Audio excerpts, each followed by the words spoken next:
Downtown বিশ্ববিদ্যালয়ৰ এটা বৰ উলহ মালহৰ দিন বুলি মই ক'ম। মানে এই বিশ্ববিদ্যালয়খনৰ 15টা বছৰ হৈ গ'ল এষ্টাব্লিছ হোৱাৰ। 2010 চনত এইটো এষ্টাব্লিছ হৈছিলে আৰু এই 15 বছৰৰ ভিতৰত ইউনিভাৰ্চিটি যিখিনি একাডেমিক ৰিচাৰ্চ মানে শিক্ষা গৱেষণা আৰু সম্প্ৰসাৰণ কাম যিখিনি কৰিছে মানে গোটেই শিক্ষা জগতৰ কাৰণে অসমৰ ৰাইজৰ কাৰণে আৰু তাৰ ফলাফল হিচাপে আমাৰ এই কামৰ গুণগত মান যথেষ্ট ভাল যে সেইটো প্ৰমাণিত হ'ল নেকে আমাক এক্ৰিডিটেশ্যন কৰা গ্ৰেড A+ দ্বাৰা। আচলতে আমাৰ ভাৰতবৰ্ষৰ যিমানবিলাক বিশ্ববিদ্যালয় আছে প্ৰায় 1300খন বিশ্ববিদ্যালয় আছে।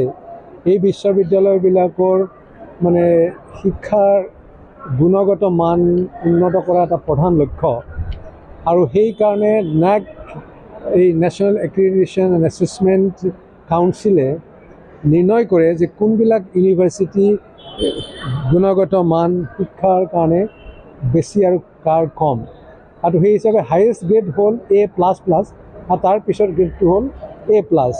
গোটেই ভাৰতবৰ্ষতে A++ পোৱা ইউনিভাৰ্চিটি 15খন বা 20খনমান আছে আৰু A+ পোৱা ইউনিভাৰ্চিটিও 40-50খন মানহে হ'ব।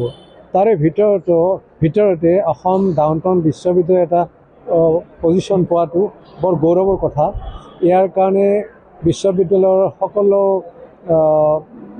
ব্যক্তিয়ে মানে শিক্ষকসকলৰ পৰা আৰম্ভ কৰি এডমিনিষ্ট্ৰেশ্যনৰ মেনেজমেণ্ট ট্ৰাষ্টিয়ে আৰু আমাৰ ছিকিউৰিটি ষ্টাফ ড্ৰাইভাৰ সকলোবিলাকে দেহেকেহে খাটিছে ইউনিভাৰ্চিটিখনৰ মানে মান উন্নত কৰাৰ কাৰণে আৰু যি 15 বছৰে তেওঁলোকে যথেষ্ট ত্যাগ স্বীকাৰ কৰি মানে কাম কৰি আছে আৰু তাৰে স্বীকৃতিস্বৰূপে আমি যিটো NAAC A+ গ্ৰেড লাভ কৰিলোঁ সেইটো আমি ভাবিছোঁ যে এটা সঁচাকৈয়ে উদযাপনৰ মানে উলহ মালহেৰে উদযাপন কৰাৰ নিশ্চয় বিষয়বস্তু আৰু সেইকাৰণে আজি গোটেই দিনটো জোৰা কাৰ্যসূচী আমি ইয়াক পালন কৰিলোঁ।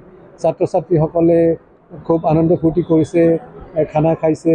আমি ইয়াত বহুতো আমাৰ পুৰণা যিখন বিশ্ববিদ্যালয়ৰ ভাইচ চেঞ্চেলৰ 1910 চনৰ পৰা মোৰ আগতে 3জন ভাইচ চেঞ্চেলৰ আহিছিলে।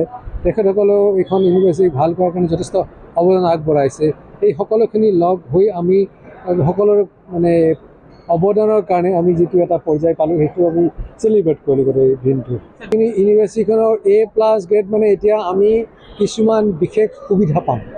সুবিধাৰ ভিতৰত কেনেকুৱা যে আমি ডিষ্টেঞ্চ এডুকেশ্যন কৰিব পাৰিম। মানে আমি ডিজিটেল মোডত আমাৰ ইউনিভাৰ্চিটিৰ ডিষ্টেঞ্চ এডুকেশ্যন দিব পাৰিব ডিজিটেল হেৰিৰে। যেনেকৈ আপোনালোকৰ আইডল আছে গুৱাহাটী ইউনিভাৰ্চিটিত ঠিক তেনেকৈ আমি এইটো পাম। তাৰোপৰি আমি অফ কেম্পাছত মানে আমাৰ এই কেম্পাছৰ বাহিৰতো আৰু কেম্পাছ স্থাপন কৰিব পাৰিম মানে শিক্ষা দিয়াৰ কাৰণে undergraduate postgraduate programme আৰম্ভ কৰাৰ কাৰণে আৰু অভাৰঅল যেতিয়া এখন বিশ্ববিদ্যালয় A+ গ্ৰেড পায় তেখেতসকলৰ কি হয় গোটেই দেশখনতে এটা মানে এটা সন্মান বাঢ়ি যায়, এটা ষ্টেটাছ এটা বাঢ়ি যায়।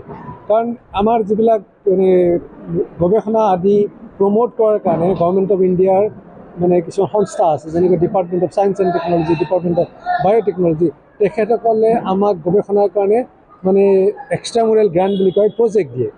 বহুত সময়ত কি হয় এইটো সাংঘাতিক প্ৰতিযোগিতামূলক আৰু যদি মানে গ্ৰেড ভাল নাথাকে NAAC গ্ৰেড যদি ভাল নহয় তেতিয়াহ'লে কি হয় তেওঁলোকে ইমান হেৰি নাচায় যে এইখন ইউনিভাৰ্চিটিয়ে আমাৰ পৰা পইচা লৈ ভাল ৰিচাৰ্চ কৰিব পাৰিব, সেইটো এটা সন্দেহ থাকি যায়।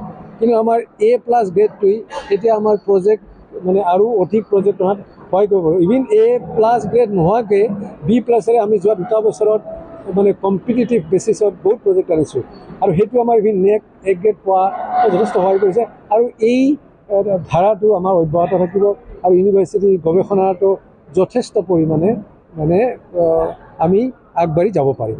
যিকোনো খবৰৰ বাবে যোগাযোগ কৰক 7099017330 লগতে 7099017110 নম্বৰত।